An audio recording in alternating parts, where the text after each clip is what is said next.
Nah, ini perjanjian lama ya di dalam kitab Taurat. Keluaran 25 ayat 7, permata krisofas dan permata tatahan untuk baju efod untuk tutup dada. Nah, jadi perhatikan di sini cukup jelas ya, batu permata ada di baju efod untuk tutup dada. Nah, pertanyaan di sini adalah baju efod ini apakah semacam baju jirah? Nah, ini juga memberikan penjelasan bagi kita ya. Banyak juga orang Kristen tidak tahu apa itu baju efod. Ya, nah kita sama-sama perhatikan apa itu baju efod. Baju efod adalah bagian dari pakaian imam yang dipakai atau diliritkan ya dalam bentuk baju pendek. Paling jelas adalah efod yang dilukiskan dalam tradisi imamat ya, Keluaran 28 ayat 6. Ini semua ada dukungan Alkitabnya. Apa yang saya bahas ini juga punya argumentasinya dari berbagai sumber, ensiklopedia dan juga ensiklopedia Alkitab ya, dan juga tafsiran-tafsiran yang ada. Sebagai pakaian resmi Imam Agung. Pakaian itu dibuat dari kain bulu domba yang warna-warni dan disulam benang emas. Pakaian itu dihias dengan batu-batu manikan dan dikenakan sebagai pakaian luar. Nah, ini contohnya. Ya, nah ini contoh gambarnya ya tentang baju efod yang dipakai oleh imam ya, imam besar gitu ya. Nah, di sini lihat di dadanya ini ada batu-batu permata yang ada. Oke. Lalu menjadi pertanyaan kita adalah baju efod ini dipergunakan waktu apa? Nah, itu mungkin perlu kita ketahui ya, bukan hanya sekedar dikenakan. Ini punya maksud ya, punya maksud di dalamnya. Nah, yuk coba kita sama-sama lihat. Baju efod digunakan untuk menanyakan petunjuk Allah yang berkaitan dengan Urim dan Tumim. Dalam kitab 1 Samuel tertulis bahwa bila Raja Saul atau Daud hendak mendapatkan petunjuk Allah, mereka meminta imam untuk membawa efod itu kepada mereka. Nah, jadi disinilah rahasianya.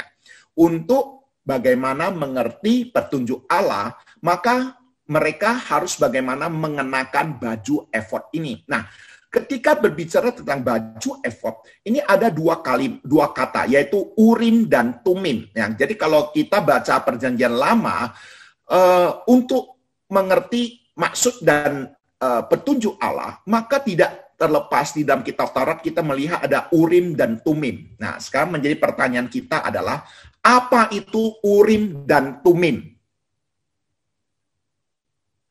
Ini juga sesuatu yang cukup penting untuk kita sama-sama pelajari. Ini istilah di dalam perjanjian lama yang juga perlu kita sama-sama perhatikan. Nah, untuk menjawab pertanyaan ini, saya juga berusaha untuk menjawabnya, ya. Yaitu saya ambil dari media yang bisa dipercaya, yaitu media online daripada Lembaga Alkitab Indonesia. Ya, jadi sini ada logo Alkitab, Lembaga Alkitab Indonesia. Dengan kata lain, kalaupun dia salah menjelaskan, itu bukan tanggung jawab saya ya. Jadi ini ada tanggung jawab yang ya saya rasa LAI kita bisa percaya lah ya, satu lembaga Alkitab Indonesia, dan dia menjelaskan tentang Urim dan Tumim ini ya. Saya juga tidak akan sembarangan kutip dari artikel-artikel lain. Saya melihat kira-kira argumentasi dari sumber yang bisa dipercaya, dan saya pikir media online LAI ini bisa dipercaya. Nah, disinilah saya mendapatkan penjelasan tentang Urim dan Tumim. Nah, inilah yang ingin kita sama-sama ketahui. Urim dan Tumim merupakan suatu alat atau bantu undi yang digunakan oleh imam besar maupun para imam untuk mendapatkan petunjuk dari Allah. Batu undi ini dapat dibedakan melalui warna maupun tulisan yang digoreskan padanya. Urim dan Tumim adalah dua benda ceper, pipih, satu sisi dari keduanya disebut Urim berwarna putih yang asal katanya aral, diartikan sebagai terang, sedangkan satu sisi lain disebut Tumim berwarna hitam dari kata tamam, artinya sempurna. Kedua batu undi ini diletakkan pada tutup dada imam besar, yaitu dalam ya efod tadi ya, mungkin ya baju efod tadi ya, dalam suatu kantong yang diikatkan baju efod. Melalui Urim dan Tumim, imam dapat menerangkan kehendak Allah kepada pemimpin maupun kepada umat. Ya. Kalau kita orang Tionghoa mungkin agak mudah untuk mengerti, ya. Seperti itu kalau mereka sembahyang itu apa namanya? Puak po ya. ya, sejenis begitu, ya, sejenis begitu. Tapi kita nggak tahu, ya, itu apanya pemahamannya, ya. Nah, ini penjelasannya seperti yang kita mengerti sembayangnya orang Tionghoa itu, budaya Tionghoa itu tentang Puak Poi, ya, ya, Puak Poi itu bahasa Indonesia apa Puak Poi, aku nggak ngerti juga, ya. Yang penting kita ngerti lah, ya, Puak Poi, ya. Nah, ini penjelasan demikian. Nah, bentuknya begini, pipih, ya. Nah, cara mempergunakannya adalah dengan melemparkan keduanya hingga terjatuh ke bawah untuk mendapatkan jawaban.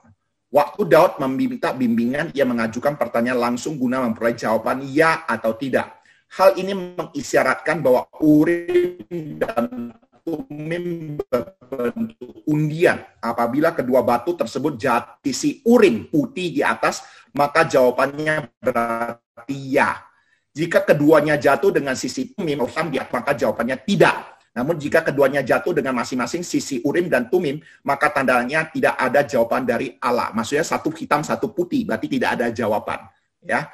Setelah kematian Daud dan Urim dan Tumim, Urim dan Tumim sudah tidak digunakan lagi. Atau jelas sudah tidak digunakan sebelum masa pembuangan. Jadi dengan kata lain, penggunaan Urim dan Tumim setelah meninggalnya Daud tidak dipergunakan lagi. Jadi mohon Bapak Ibu Saudara jangan salah mengerti, ya. Jangan sampai nanti Bapak Ibu Saudara pulang ke rumah buat begitu untuk jadi pokpoi gitu ya, untuk mengerti kehendak Tuhan. Saya tidak bertanggung jawab. Ya, saya hanya menjelaskan ini yang kejadian terjadi waktu di dalam kehidupan Daud dan Saul mengerti kehendak Tuhan. Oke? Jadi untuk mengerti kehendak Tuhan di zaman sekarang ini apa? Melalui firman Tuhan, melalui isi Alkitab. Waktu zaman Daud belum ada Alkitab. Ya, belum ada prinsip-prinsip yang bisa dipelajari, ya. Jadi hari ini kita sudah bisa mengerti kehendak Tuhan dengan benar dan pasti. Oleh karena apa? Sudah ada prinsip-prinsip firman Tuhan yang tercatat di dalam Alkitab sudah cukup jelas, ya. Jadi berdasarkan prinsip-prinsip di dalam Alkitab firman Tuhan itulah kita mengambil keputusan. Ya, jadi harus bisa dibedakan, ya. Jangan dipergunakan untuk sekarang ini, ya. Itu saya harus tegaskan, ya.